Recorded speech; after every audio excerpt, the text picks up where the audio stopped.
PUK TV, popolnoma uravnotežen program.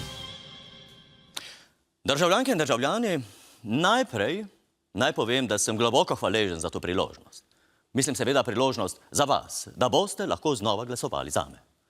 Predsedniška funkcija je pri nas omejena na 2 zaporedna mandata. Vem, da vas je mnoge to žalostilo, skrbelo. Kaj bo z menoj? Kaj bom počel? Vem, da zaradi tega mnogi niste spali in ste se dolgo v noč pogovarjali z osebjem vaših kabinetov. Vem. A naj vas pomirim.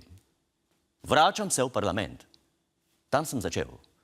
Tam sem že leta nazaj dokazal, da sem lahko enako neopazen kot na predsedniški funkciji. In ravno zato sem ustanovil stranko uspešnih predsednikov oziroma SUP. Zaenkrat sem v njej jaz in to je dobro. SUP je tudi moje najljubše prevozno sredstvo, ker je zelo simbolično. SUP drsi po površju in se ne dotika globih zadev. Tako je prav. Na SUP-u je treba držati ravnotežje, tako kot v politiki. Malo levo, malo desno, drugače padeš. In najbolje deluje v mirnih vodah. Poleg tega je SUP zelo slovenski. Ste ga videli Hrvata na SUP-u? Jaz sem ga enkrat. Ampak res samo enkrat, bilo je v Makarski, ampak dobro. Kot poveljnik obrambnih sil moram paziti na vojsko. Ko sem pred leti izvedel, da imajo naši vojaki slabe čevlje, sem bil pretresen. Stari tanki, v redu. Nedelujoče puške, bomo preživeli, ampak slabi čevlji. To se ne bi smelo zgoditi nobenemu moškemu. In tudi zato priporočam SUP. Na SUP-u ne rabiš čevljev.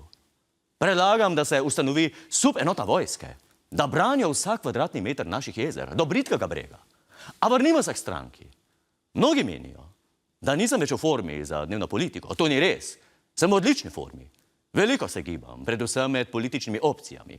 Pa veliko sadja. Zadnjih nekaj let živim praktično samo od jabolk navdiha. Kdo drug še lahko to reče? Mnogi mi očitajo, da sem bil kot predsednik tiho po obračunavanju med vlado in slovenskimi mediji. To ni pravično. Jaz sem bil tiho tudi pri večini drugih vprašanj. Zakaj zdaj to naenkrat problem?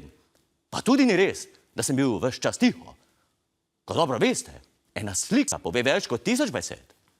In če pogledate moj Instagram profil, si lahko sami izračunate, kaj to pomeni. Se opravičujem, če sem bil oster, a to je bilo treba povedati. Tu ne odstopam. Kadar je treba, sem lahko zelo oster. Zadnjič sem zavrnil macchiato, pa sploh ni bil tako hladen. Kar se tiče programa, moja nova stranka zagovarja zdrav kompromis. Ne nujno, seveda. Kakor komu paše. Nikogar ne bomo silili v nič. Razen, če bo tako zahteval kateri od koalicijskih partnerjev. Potem, ja. Pomembno je, da smo vsi zadovoljni. In tu mislim vsi, ki smo v parlamentu. Glasujte za stranko SUP, ker tako kot na pravem SUP-u, najtežje je gor zlesti. Ko se enkrat tam, gre pa samo od sebe. Hvala. Če hočete videti še več posnetkov od Kaj dogaja, se lahko težko je. Se lahko subscribete, skratka, pritisnete na gumb spodaj.